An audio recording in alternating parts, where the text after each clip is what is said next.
Lesson 4 is dedicated to the process called demand management. This lesson has 4 main objectives. First, we need to understand the objectives of demand management. We'll also explore how demand management works hand in hand with the process of capacity management, which is found in the Service Design book. We'll also talk about 2 key concepts within demand management: patterns of business activity and user profiles. And I'll also warn you about potential challenges found in the demand management process. Demand management's main job is to understand how customers use the services we provide and to find ways to possibly influence their usage patterns. As a service provider, it's in our best interest to minimize the uncertainty in demand by talking to our customer and understanding what their usage patterns are. This way we can work with the capacity management process, which we'll cover in service design, to ensure that we're providing enough capacity to meet the customer's demand. We also want to use what we learned in financial management, as well as a nice helping of the Jedi mind trick, to see if we can influence the customer's demand for services by offering incentives if they use a service in a certain way.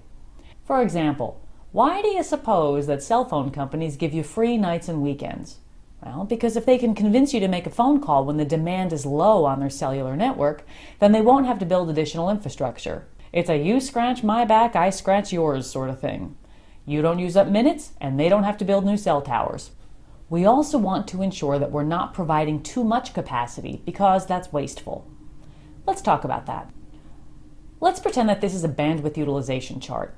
And this here is option 1 for the amount of bandwidth you can buy from a circuit provider, and this is option 2, which gets you more bandwidth, but it also costs more. And let's pretend that this is a 1-month snapshot of what your bandwidth utilization pattern looks like month after month. Which is the best bandwidth option for you to buy? It's option 1, because option 2 would be wasteful. Why spend all this money on option 2 when option 1 gives you plenty of room for growth and handles the peaks just fine?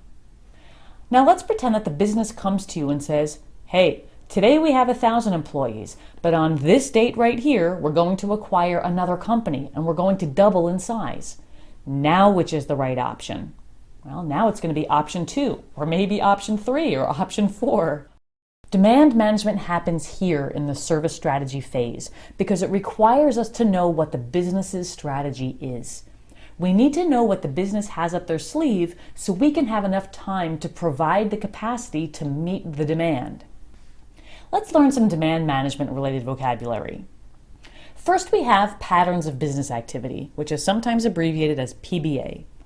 Patterns of business activity show that there are certain times of the day, month, year that the business behaves in a certain way or they use services in a certain way.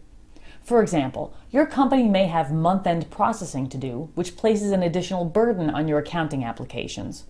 Or your employees may get paid on the 15th and the 30th of the month, which means that your payroll systems and the check printers are working extra hard on the 14th and the 29th of the month. We, as a service provider, need to know about these patterns of business activity so we can ensure that we have the capacity to meet those spikes in demand. You'll need to know this term, patterns of business activity, for the exam, and you'll need to remember that it's part of the demand management process. The next term we have is user profiles. Your company may have certain users, or even certain automated business processes, that use services differently than others. For example, you may have a sales force that travels a lot and uses laptops, so these users need to have VPN access so they can access their files while in a hotel. We need to know how many mobile users we have today and how many we're planning on hiring so we can ensure we have enough bandwidth, enough licenses, enough capacity, and enough hardware to meet their demand. Now you've heard me say this before, but it's good to see it in print. Demand management, which is the process we're talking about right now here in the Book of Service Strategy, goes hand in hand with the process called capacity management, which we'll talk about in the next chapter or the next phase of service design. Demand management is the upfront legwork of understanding what the demand is going to be. Capacity management is where we design the capacity to meet the demand. So you'll need to remember this for the exam, that these two processes go hand in hand. Now there are challenges that are inherent with the demand management process. First off, since services are intangible, you can't manufacture them in advance and stockpile them for when the demand spikes. So it takes some creativity and communication with the business to be prepared. And this isn't always easy, since the business may not have an easy route to get this information to IT. And this can only be solved by good old-fashioned communication, so it's best to get the dialogue going.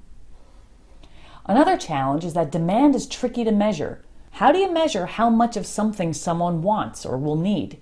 It's possible, but it's hard. So you need to figure out a way to get in front of this. And some of the guidance that we'll learn later in capacity management can help here. And speaking of capacity, we have to strike a healthy balance between having a reasonable amount of excess capacity, but not a wasteful amount of idle capacity.